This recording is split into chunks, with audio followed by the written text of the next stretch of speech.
So everything is falling down for you guys because people perceive you as bullies. How the New York Times actively vouched for the veracity of its false narrative. We actually want all evidence to come out that's, that's proper and appropriate evidence. Blake Lively never saw it coming. One moment, she was Hollywood's golden girl, charismatic, adored by fans, and seemingly unstoppable. The next, she found herself in a spiraling legal nightmare that threatened her career, her marriage, and the carefully crafted image she'd nurtured for years. At first, she tried to paint herself as the ultimate victim, insisting she'd been pushed to the brink by a supposed aggressor. But the public only saw half the story. When the other side revealed mountains of receipts to contradict her claims, everything changed. Before long, rumors circulated that her lawyer had backed out, unable or unwilling to defend her increasingly shaky narrative. News outlets, once eager to champion her side, grew cautious. Whispers spread about new lawsuits, monstrous financial claims, and secret text messages that might blow the entire case wide open. And the more evidence trickled in, the more people began to doubt whether Blake had ever been telling the truth. It's gonna have to be a full-blown, I am sorry, I lied, I am a terrible person, tail in between the legs, and that's what we deserve. The beginning of this disaster can be traced to one bold decision: Blake suing a fellow Hollywood player for an eye-popping list of grievances. She alleged harassment, body shaming, and other personal violations that sounded dramatic enough to dominate headlines. The public, guided by tearful soundbites and breathless reporting, rallied behind her at first. With her star power and a top-tier PR team orchestrating the media, the lawsuit seemed like an instant slam dunk. But a lawsuit is only as strong as the facts behind it, and that's where Blake's story began to crack. On the other side stood Justin Baldoni, an actor and producer who wasn't about to roll over. Instead, he responded with cold, hard documentation. Emails, text messages, legal briefs, all meticulously organized to counter every bullet point in Blake's complaint. While she'd brought a flashy set of accusations, Baldoni brought receipts, and plenty of them. It didn't take long for the mood to shift. Up until that moment, Blake's biggest asset was her ability to pull powerful media strings. A widely read piece in the New York Times had framed her as a wronged and wounded star. But now, critics argued that the Times had done more than report. They'd practically vouched for her story without checking whether her accusations held water. Suddenly, the paper itself was under scrutiny, looking complicit in what some called a careless rush to believe the wrong person. Then they publish 170 pages of perfectly documented texts and emails between all the parties that basically show Blake to be the aggressor. Here's the proof. That's the whole point of a lawsuit, is you just start with allegations, and allegations are not evidence. They're just statements of fact that help establish this is the claim that I'm bringing. What really set off alarm bells was the abrupt departure of Blake's lead attorney. One day, that lawyer was front and center, defending Blake with combative language. The next, she filed papers to withdraw, citing irreconcilable differences or vaguely defined conflicts. Observers struggled to recall a similar case where a star's legal representative bailed so early in the proceedings. Instantly, the rumor mill kicked into high gear. Did the lawyer see something in the opposing side's evidence that made continuing impossible? Was she worried about her own reputation if the facts contradicted the case she was supposed to present? Meanwhile, Baldoni's legal response grew more forceful. The real bombshell was a 170-page opposition document filled with direct quotes and time-stamped communications.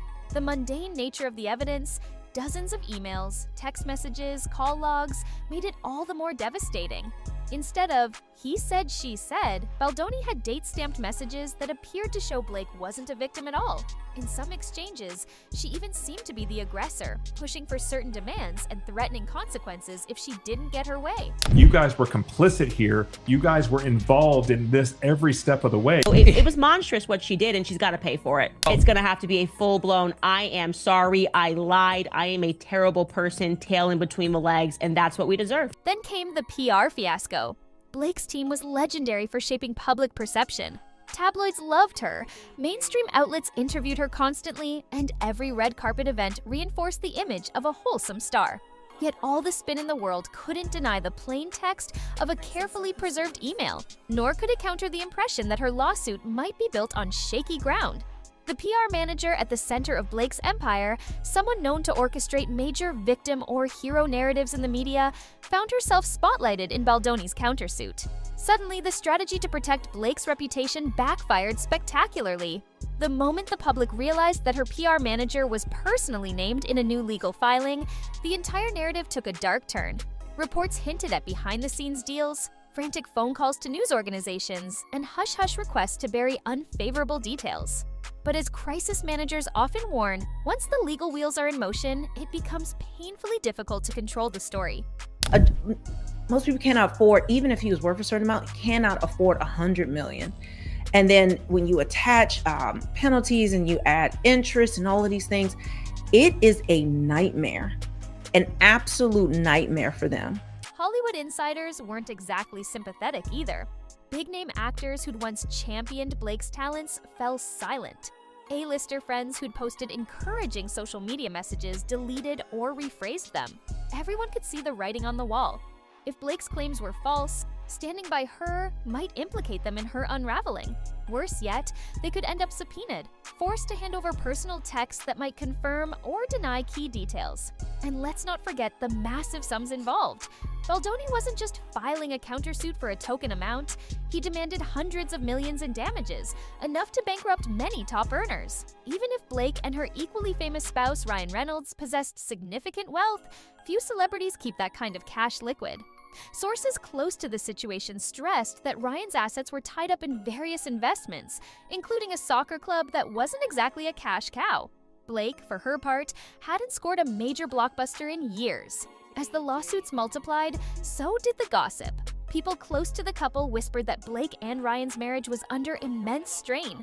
Their once charmed union, advertised through playful social media banter and coordinated appearances, began showing cracks as the stress of mounting legal bills and public scrutiny hit home. If the total judgments ballooned well past $400 million, how would they pay? Worse, how would their careers recover from the stigma of a possibly orchestrated smear campaign? Then they publish 170 pages of perfectly documented texts and emails between all the parties that basically show Blake to be the aggressor. Here's the proof. And I knew a bit about her. I knew how she grew up. I knew that she kind of was one of these people. What tends to be the case is that when you grow up with everything, you create things out of nothing because you're looking for struggle in your life and you're used to getting whatever it is that you want. Then came the revelation that triggered an entirely new layer of scandal. In a move that baffled many observers, Blake's new legal counsel inadvertently disclosed what they termed her profound mental health issues. Instead of buttressing her case, the admission seemed to confirm that behind all the polished photo ops lay deep emotional turmoil. The question was whether her mental health struggles excused the allegations of deception. Most people agreed that having a psychological condition doesn't shield you from accountability if you knowingly distort the truth. Public empathy started to run dry. Initially, fans had leapt to defend Blake's right to speak her truth, but each new piece of evidence poked holes in that story. People began to feel duped, especially after glimpsing legal documents that contradicted her most dramatic claims.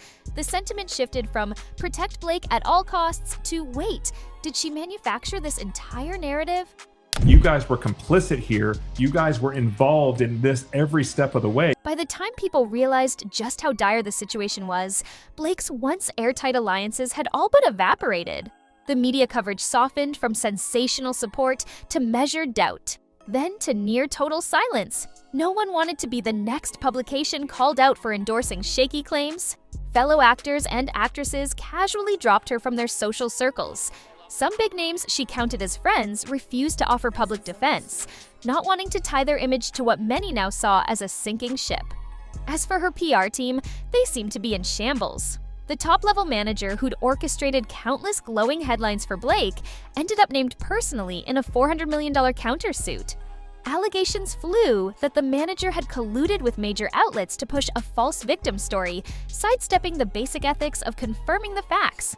If proven, that alone could be a career-ending blow in the PR world.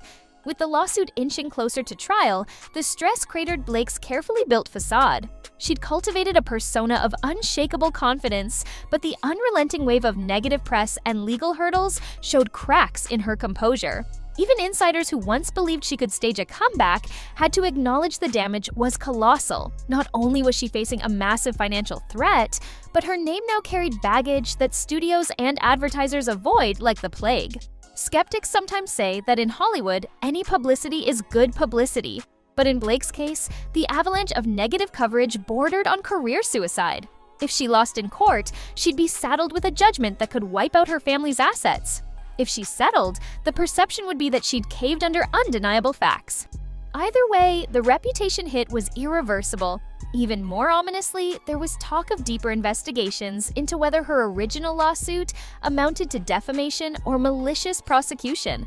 The law can be harsh when someone appears to use the judicial system to smear another party. And if prosecutors found reason to believe she'd done so intentionally, the consequences could go beyond civil penalties, landing her in territory no celebrity wants to navigate. In the end, everything Blake had worked for, her career, her relationships, even her financial stability, teetered on the brink. Studio executives quietly removed her from casting shortlists. Corporate sponsors inched away. Veteran producers, wary of becoming collateral damage, decided the risk outweighed the reward of hiring her. Meanwhile, fans who felt misled turned their focus to the next rising star. All the while, Baldoni and his team projected a sense of calm, as though they'd foreseen every move Blake's side would make, and had prepared counters for each. Legal experts pointed out that if you're going to sue someone with name recognition and resources, you'd better have your own house in order. The 170 pages of evidence signaled that Baldoni had done just that, leaving Blake's case on life support. Now, as depositions loom, Blake faces an impossible choice: keep pushing a narrative the world no longer believes, or swallow her pride and attempt to make amends. Yet public apologies rarely solve multi-million-dollar lawsuits, and the damage to her public image is already done. Even if she somehow clawed her way back into Hollywood's good graces, the memory of this fiasco would follow her everywhere she went. Ultimately, Blake Lively's downfall stands as a harsh reminder of what happens when a meticulously constructed public image collides with legal reality. Press headlines can bend perceptions for a while, but court documents require facts, dates, and tangible proof. Once the other side brings forward evidence that contradicts a star's claims, all the celebrity sparkle in the world can't hold back the tide. She may have believed she could stage manage an entire legal battle with media spin, but the truth, backed by a mountain of documentation, had other plans. And that is where the story leaves us. A once beloved actress scrambling to hold onto her career and personal life as everything she's built threatens to crumble. Whether she'll regroup and own her mistakes or cling to a narrative that's already crashed remains to be seen.